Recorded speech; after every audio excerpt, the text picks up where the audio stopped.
پس نیت انسان از منافقیت بیرون می‌بره. به این خاطر نیت بسیار یک چیزی مهم است. هشتم عادت به عبادت تبدیل میشه. هشتم فایدهش، یک کسی عادت داره میخوره میخوابه، این تبدیل به عبادت میشه. به طور مثال پیامبر صلی الله علیه و سلم میفرماید حتی ما تجعل فی فم امرأته، یک لقمه‌ای که برای خانواده خود میاری، برای فامیل خود میاری، در آوردن همین لقمه نان هم برای خداوند ثواب عبادت میده.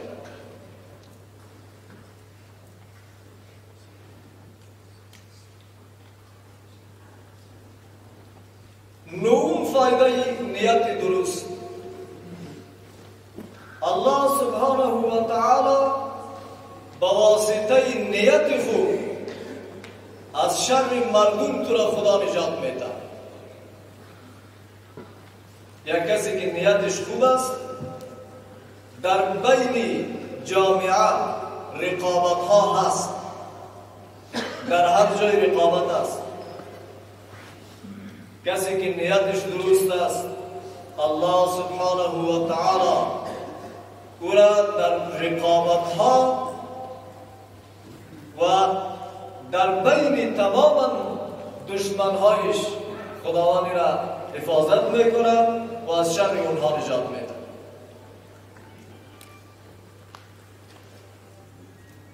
دوم، به سبب نیت خراب عبادت تبدیل به گناه میشه. عبادت است ولی که نیت خراب است، تبدیل به جرم میشه. من صلی یرائی فقد اشرک، کسی که هدفش ریاکاری باشه، نماز میخوانه شرک کرده. من تصدق یرائی فقد اشرک، من صام یرائی فقد اشرک او کما قال. یعنی به سبب نیت خراب عبادت تبدیل به معصیت میشه.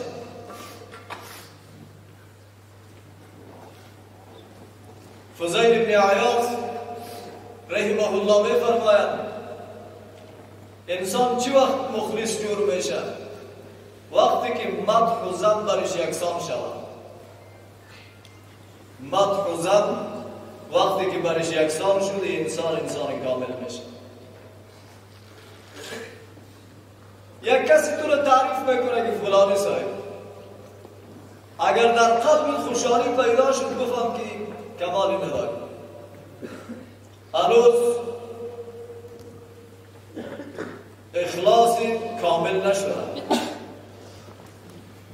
یک کسی قباحتی تا بیان میکنه، عیبی تا بیان میکنه، اگر در قلبت خفگان پیدا شد بازم اخلاص کامل نیست. مدح و ذم که یکسان شد تو به حد کمال میرسی، نیتت و اخلاصت درست میشه. حسین احمد مدنی رحمه الله با شیخ الهند محمود الحسن دیوبندی در زندان رفت. انگلیس ها شیخ الهند می بود. حسین احمد مدنی به خاطر خدمت استاد خودش اعتراف کرد که جرمی که استاد داره من هم دارم.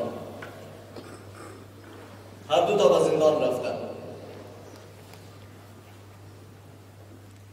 حسین احمد مدنی رحمه الله در زمستان 6 ماه زمستان کوزه را در سینه خود میچسباند، با کوزه آب میخوابید و در وقت تهجد به شیخ صاحب آب گرم میداد.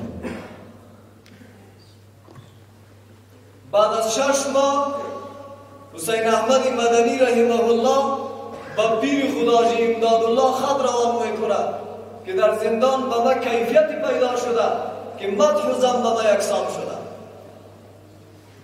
کسی تعریفی مرا بکنه خوشحال نمیشه، ما خود شناختیم که کی هستم. کسی قباحتی مرا بیان کنه ناراحت نمیشه. پس هر انسان خود ارزیابی بکنه که آیا ما به این حد رسیدیم یا نرسیدیم. اگر نرسیدیم باید کوشش بکنم که به یه حد خدا برسم. 11 فایده نیت. حضرت مکحول رحمه الله میفرماید کسی که تا 40 روز نیت خدا درست بکنه خداوند از قلبش چشمسار رحمت جاری میسازد، قلبش مملو از رحمت پروردگار میگردد.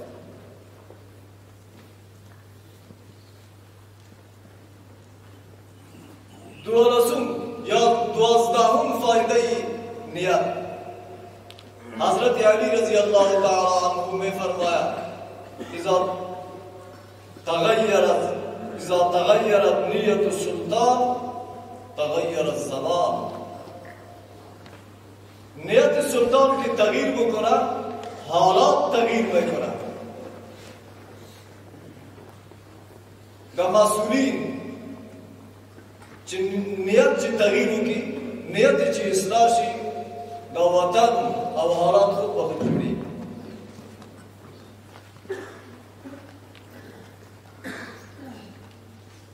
نوشیروان عادل یو پادشاه تیر شوی دی قبل الاسلام.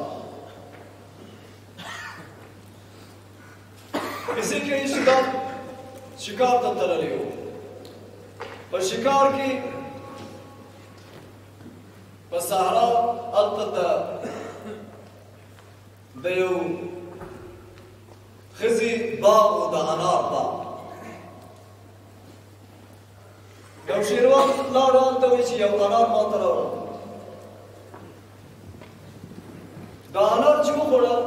دا دیر خواگه بود. دست نیت بکن چی دا باغ خو پادشاه تا دیر مناسب دی.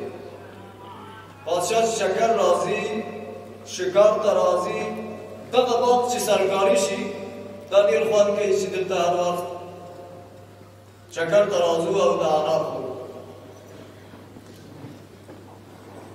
دا یو انار چی خلاص شد بیا ویل چی یو گل انار هم راوڑا.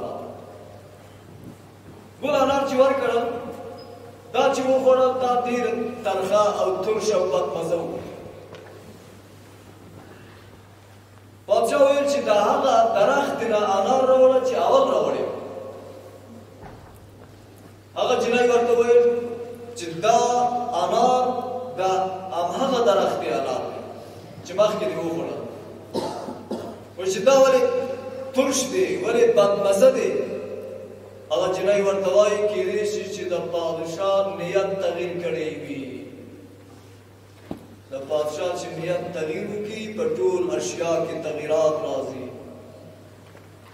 هغه جنای نه پېژندل چې دا پادشاه دی. وایي کیدای شي چې د ملک پادشاه په نیت سفر راغلی. پادشاه پښیمانه شو په زړه کې بیا خپل نیت اصلاح کړ. تصمیم یې ونیول چې زه دا باغ نه نیسم. وایي چې لاړ شو اوس یو انار راوړه. بل انار چې راوړل چې وخوړل خواږه وو. دا نیت چې دی دا یو مهم شی دی. خصوصا مسئولین، رئیس صاحبان، مدیر صاحبان، ټول مسئولین خپل نیت اصلاح وکړي. اصلاح نیت دا اصلاح د ملک دی.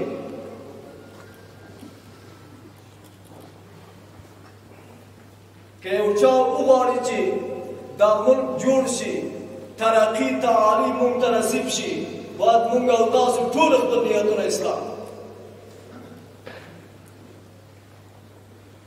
دا یو ضروري او اهم شی دی.